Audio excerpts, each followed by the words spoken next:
first, live, local. This is Fox 12 Now.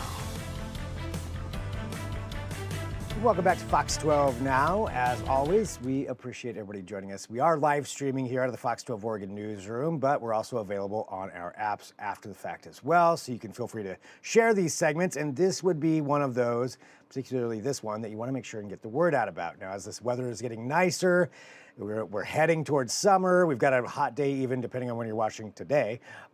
It means a lot of people want to get out onto those waterways that we have, which is one of the awesome things about living in the Northwest and getting out onto boats. But it is important to stay safe while you're doing so, and that means wearing a life jacket and a lot of other things. We're going to discuss that now. We've got Priscilla from the Oregon State Marine Board who's joining us here to talk all about that. And Priscilla, great to have you here on the show with us to discuss some of these safety measures. I think to start off, though, would you mind letting everybody know just a little bit about yourself and about the Marine Board?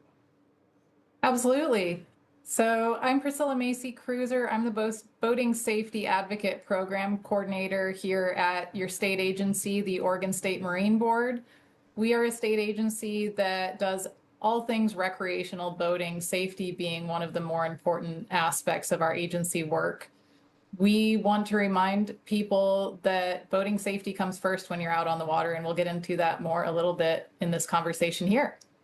Absolutely. Thank you. And, talking about that safety aspect, could you maybe let people know, what some of the dangers are and what some of the, I guess, maybe even statistics are of what you've seen here, generally speaking, when it comes to summers in the state of Oregon? Absolutely. That's a great question. Unfortunately, last year in 2025, we had 15 fatalities related to boating. 13 of those were due to individuals not wearing life jackets.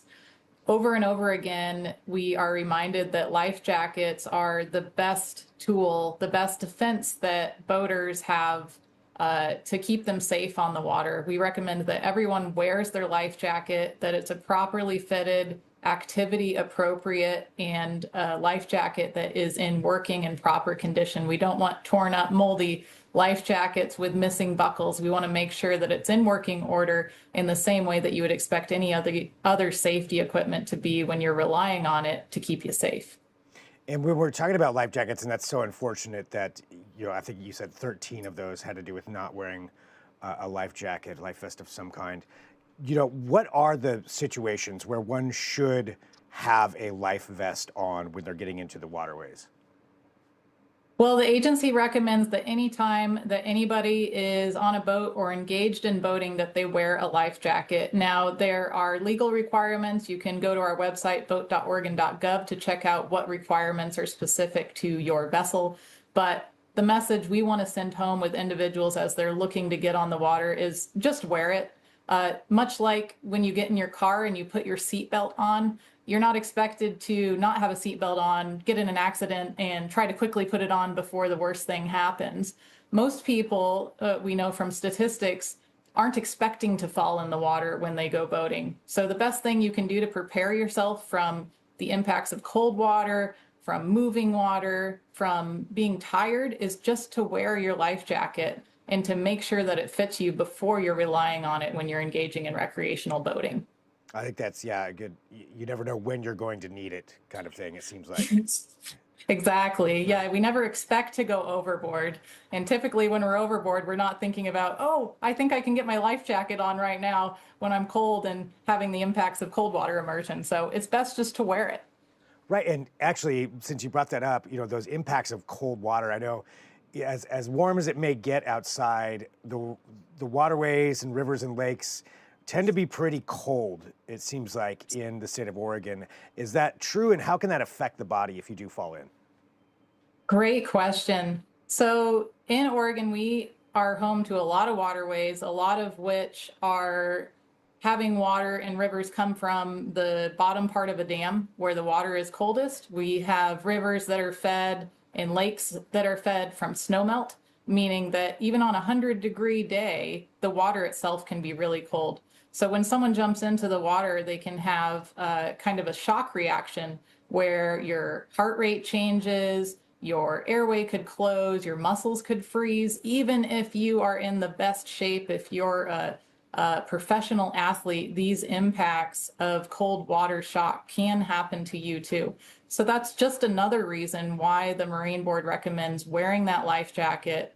Even if you're a strong swimmer, even if you're in great shape, cold water, the effects of cold water on your body can happen unexpectedly. And it's something that we do see, unfortunately, in fatalities and near misses every year, is the impacts of cold water immersion to people engaging in boating in the state and our waterways. So Yeah. Oregon is home to a lot of waterways, and a lot of them are cold, even when it's 100 degrees out. Yeah, and I think, as you mentioned there, you never know how that's going to affect your body, that seizing up or whatever it may be. When it comes to that, when we're talking about life vests, how do you know if you have a properly fit, vest or something to wear to be safe? Absolutely. So the best way to, one, make sure that it has a Coast Guard approval stamp. And that looks something like this. I have life jackets on hand with me, which is not uncommon in our office here in Salem, is to have a bunch of life jackets. So you have a Coast Guard approval label, which looks, oops, here we go, something like this. I know it's a little bit blurry. Sorry about that. I think that's Zoom.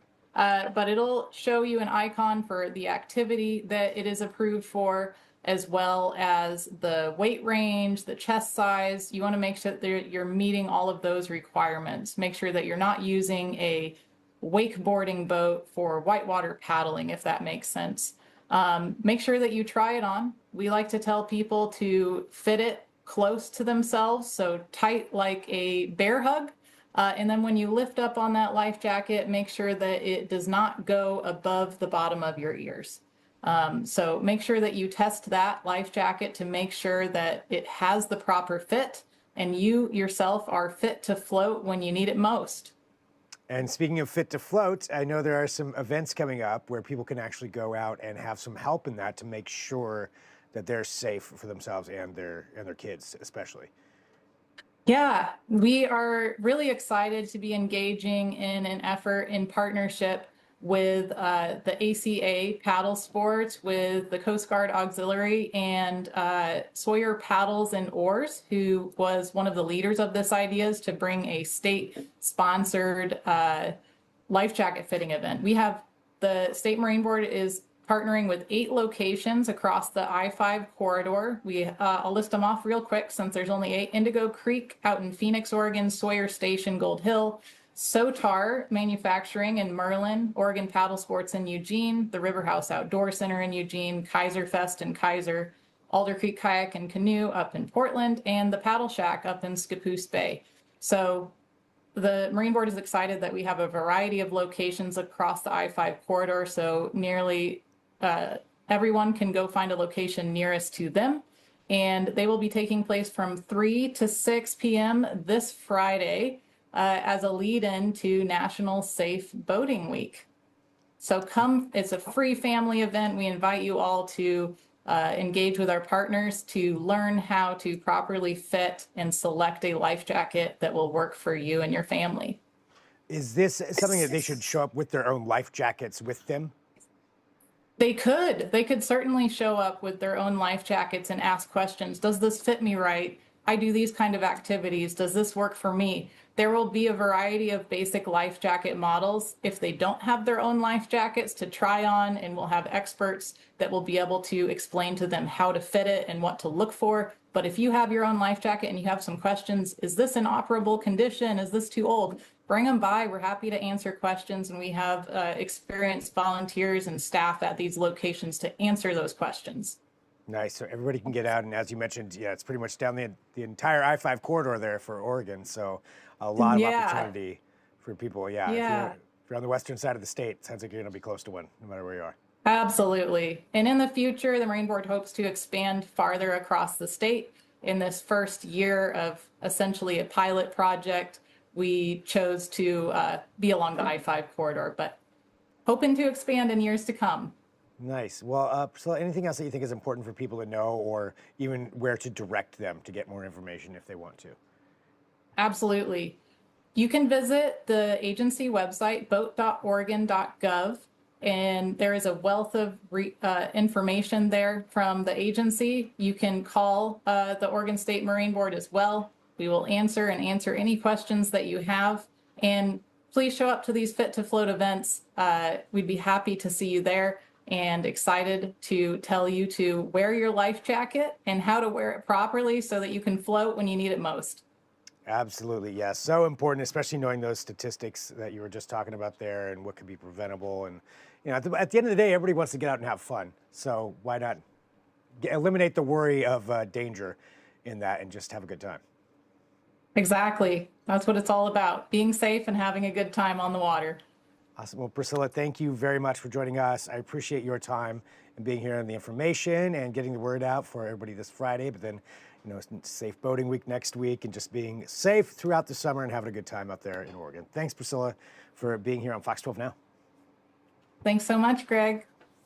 And for everybody watching, we are live streaming here. So again, thank you for joining us. And that's a really important thing as people are getting out there. One of the things we do are those longer form interviews. And speaking of waterways, actually up next, we're going to speak to the U.S. Army Corps of Engineers about the reservoirs that are in the Willamette Valley. So really ties in quite well with this. A lot of people will be out there on those reservoirs over the summer, boating, swimming, camping, whatever it may be. But there's a little bit of an issue with how much water is in there because of some of the drought situations that are happening. So we're going to talk to them about that, what to know, what they're doing to mitigate some of those issues. So a lot of things to cover here in this next segment. And that's all going to be live streaming. You don't have to go anywhere, whether you're on the website or the apps. We're just going to take a quick break. We'll get set up for that, and then we'll come back and continue on. So thank you for joining us. Again, this is Fox 12 Now, and I'll talk to you here in just a couple of minutes.